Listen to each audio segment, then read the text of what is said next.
এইটাই হরিং। আপনার চোখে দেখছেন হরিণের মাংস, খাসির হরিং বানায় ফেলায় একবারে 1.5 কেজি প্লাস হইব খাসিটা। বড় বড় পিস তো বাড়ি ভরা আছে, সমস্যা নাই ভাই। লেকচার মারে না ডায়লগ মারে না। হরিণের মাংস চোখে দেখছে জীবনে, যেটি লেকচার মারে জিগাবো না যাবে আপনার চোখে দেখছেন হরিণের মাংস, বাস্তবে তো ধরতে পারে না। আবার হরিণের মাংস খাইবো কেমনে মিয়া? খাসির হরিং বানায় ফেলায়। হরিণের মাংস পাওয়া যায় না, খাসির মাংস পাওয়া যায়। এই যে এইটাই হরিং, মানে লেকচার মারা ডায়লগ মারে। আমি ডায়লগ মারি না, ডাইরেক্ট খাসি। একটু বড় বড় পিস থাকে তো এই কারণে আর কি বলে যে হরিণের মাংস।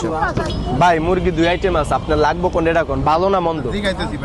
এলন এটা লন 700 টাকা। এটা একদম ইনটেক 10 পিস মাল গনা আছে। 1 পিস ভাঙ্গা হলে বাসার থেকে নিয়ে আসবেন, সমস্যা নেই, রিটার্ন রাখা দেবেন। আর এটি ভাঙ্গাচুরা 20-22 পিস আছে, এটার প্রাইস 600 টাকা। এটা 3 কেজি ওয়েট আছে, একটু ভাঙ্গাচুরা এই কারণে বেশি দিয়ে দিই। আর এটা ফ্রেশ, এটা কত 1.5 কেজি ওয়েট হইব, তারপরও জল নাই, জল দিয়ে দিলে 2 কেজি ওয়েট হইব। এটার প্রাইস 700 টাকা।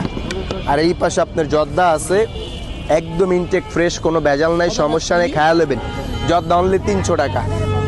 এই পাশে আপনি প্রিন্সের বোরানি আছে, আপনি প্রিন্সের কিনতে গেলে 300 টাকা লাগবে। আমার কাছে 300 না 250 না, অনলি 200 টাকা হইলে 2 লিটার ইনটেক বোরানি পাইতেছেন, এনতে খায়া নিতে পারবেন, সমস্যা নেই।